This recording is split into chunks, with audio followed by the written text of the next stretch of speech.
പോകുന്നു. ആലപ്പുഴ ഹരിപ്പാട് താലൂക്ക് ആശുപത്രിയിൽ dialysis unit അടച്ചു. 2 രോഗികളുടെ മരണത്തിൽ പരാതി ഉയർന്നതിനെ തുടർന്നാണ് നടപടിയെടുത്തത്. തിങ്കളാഴ്ച ഡയാലിസിസ് വിധേയരായ 5 രോഗികളിൽ 2 പേർ മരിച്ചിരുന്നു. ഇസത്ത് സുൽഫിക്കർ വിശദാംശങ്ങൾ നൽകും. ഇസത്ത്, വലിയ ദുഃഖകരമായ ഒരു വാർത്തയായിരുന്നു അവിടുത്തെ ഡയാലിസിസ് യൂണിറ്റിലെത്തിയ 5 പേരിൽ 2 പേർ മരിച്ചു എന്നത്. ഈ മരണ കാരണം സംബന്ധിച്ച് എന്തെങ്കിലും നിഗമനങ്ങളിലേക്ക് എത്താൻ കഴിഞ്ഞിട്ടുണ്ടോ? ഇപ്പോൾ ഡയാലിസിസ് യൂണിറ്റ് അടച്ചതിന്റെ സാഹചര്യം എന്താണ്? അന്വേഷണമൊക്കെ എങ്ങനെ തുടരുന്നു?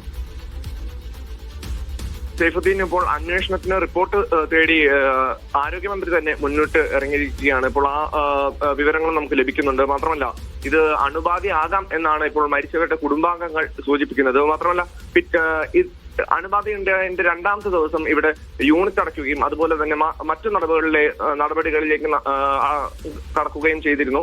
നഗരസഭ നേരിട്ടിറങ്ങി ഇതിന്റെ റിപ്പോർട്ട് തേടിയിട്ടുണ്ട്. മാത്രമല്ല, KC വേണുഗോപാൽ അടക്കമുള്ള MP-മാരും ഇതിനെക്കുറിച്ചുള്ള അന്വേഷണത്തിന് വേണ്ടി ഇപ്പോൾ മുന്നിട്ടിറങ്ങിയിട്ടുണ്ട്. അതിന്റെ അടിസ്ഥാനത്തിലാണ് ഇപ്പോൾ ആരോഗ്യമന്ത്രി റിപ്പോർട്ട് തേടിയിരിക്കുന്നത്. സീപ്പത്തി ശരി, സനിസ കൂടി നമ്മോടൊപ്പം ചേരുന്നുണ്ട് തിരുവനന്തപുരത്ത്. സനിസ, ആരോഗ്യമന്ത്രി ഇപ്പോൾ റിപ്പോർട്ട് തേടിയിരിക്കുന്നു. ആ റിപ്പോർട്ട് ലഭിച്ച ശേഷം തുടർ നടപടി എടുക്കാമെന്നാണ് മന്ത്രി പറയുന്നത്.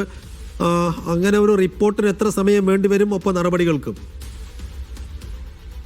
സൈഫുദ്ദീൻ, ഇന്നലെയാണ് DHS ഈ വിവരങ്ങൾ ആരോഗ്യമന്ത്രിയെ അറിയിച്ചതായിട്ട് ആരോഗ്യമന്ത്രി പറഞ്ഞിരിക്കുന്നത്. ഇന്നലെ ഈ വിവരങ്ങൾ അറിഞ്ഞതിന് ശേഷമാണ് റിപ്പോർട്ട് തേടിയിരിക്കുന്നത്.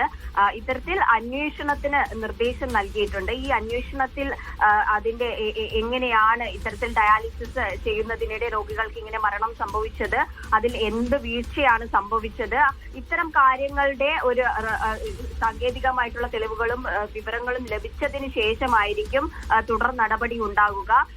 ഇത്തരത്തിൽ ഹരിപ്പാടുള്ള താലൂക്ക് ആശുപത്രിയിലെ പ്രാഥമിക വിവരങ്ങൾ ശേഖരിക്കും. ശേഷം ഈ ബാക്കിയുള്ള രോഗികളെയൊക്കെ മെഡിക്കൽ കോളേജിലേക്കാണ് മാറ്റിയിരിക്കുന്നത്. അവിടെയുള്ള എക്സ്പേർട്ട് ആയിട്ടുള്ള ഡോക്ടർമാരുടെ വിവരങ്ങൾ ശേഖരിക്കും. ഇവരുടെ ചികിത്സിച്ച അതുപോലെ തന്നെ ഡയാലിസിസ് നടത്തിയവരുടെയൊക്കെ മൊഴി രേഖപ്പെടുത്തും.